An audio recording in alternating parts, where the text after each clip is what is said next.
Hi there! Everyone in this world is on a spiritual path, whether they realize it or not. Now, what is the so-called spiritual path all about?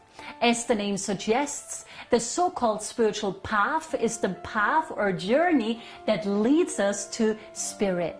In intuitive philosophy, spirit is just another word for our divine self, for our true identity. But obviously, generally speaking, people use the word spirit also to refer to the source, to refer to the divine home from which we all extend, from which we all come, right? So anyway, we are all on a spiritual path without exception, because it is everyone's destiny to reawaken to their divine self, to reawaken to spirit, right? So, however, if we are not careful and really focused on our spiritual path, then it is very, very easy for the temptations of this world to steer us off our path. So if we're not focused, then we could get into troubles. However, once you have learned to disidentify from your lower self, and once you have learned to identify with your divine self, it will be totally natural and easy for you to stay focused on your spiritual path. However, if you are still identified with your lower self, if you're still identified with your body, with your feelings, with your emotions, with your thoughts, with your relationships, with your actions, then chances are that the temptations of this world will appear attractive to you. And then they will steer you off your path if you engage them, right? So,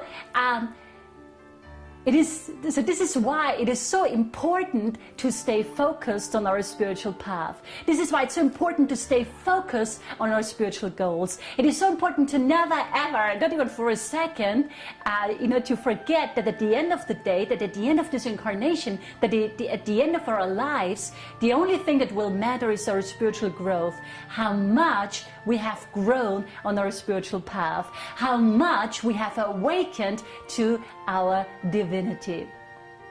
So I thought that today I could share with you 5 quick tips to help you stay focused on your spiritual path, to help you stay focused on your spiritual path, on your spiritual goals, and on your aspirations.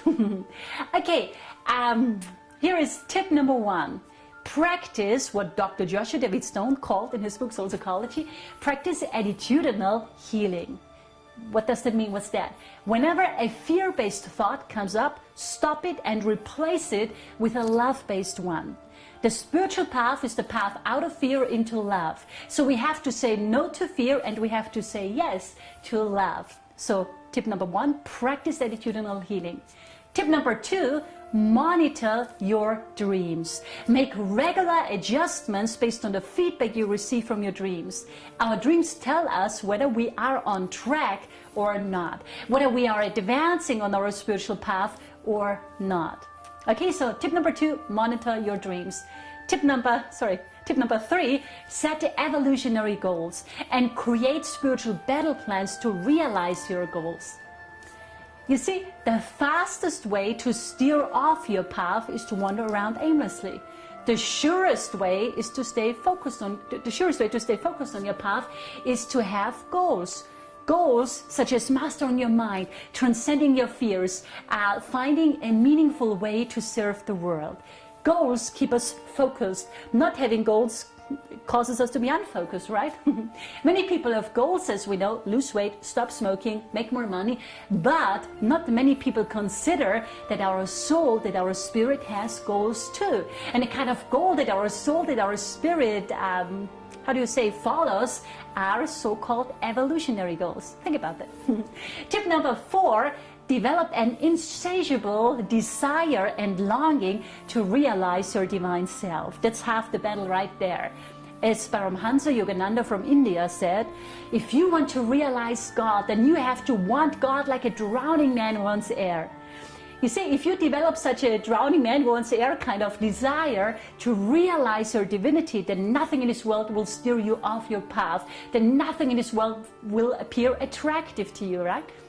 Think about it, because it's really important. And number 5, Tip number 5, make daily adjustments in all areas of your life as needed. Spiritually, mentally, emotionally, energetically, physically. So every day make sure to align your thinking, to align your feelings, to align your actions, your behavior, your every word and deed with your divinity. So these are my 5 quick tips for today to help you stay focused on your spiritual path. If what I'm sharing here with you makes sense to you, I would like to invite you to make a decisive decision right here and right now to follow your spiritual path, goals and aspirations with iron discipline and total determination. Take initiative every single day to stay attuned to spirit and to master and use your consciousness in service of love. And you will be well on the road to realizing who you are. You will be well advancing on your spiritual path, which again will be the only thing that will matter at the end of your life. At the end of the day, you know, when our day comes and we leave this world, we will not be able to take anything with us, not our house, not our belongings, not our fortune, not our fame, not our success, not even our bodies, right? The only thing we will be able to take with us at the end of this life is our spiritual growth and our awakening. So please think about it and make your spiritual growth the number 1 top priority in your life. It will be one of the best decisions you will ever make in your life. Please think about it. I hope I could be of service to you today. Have a great day. Bye.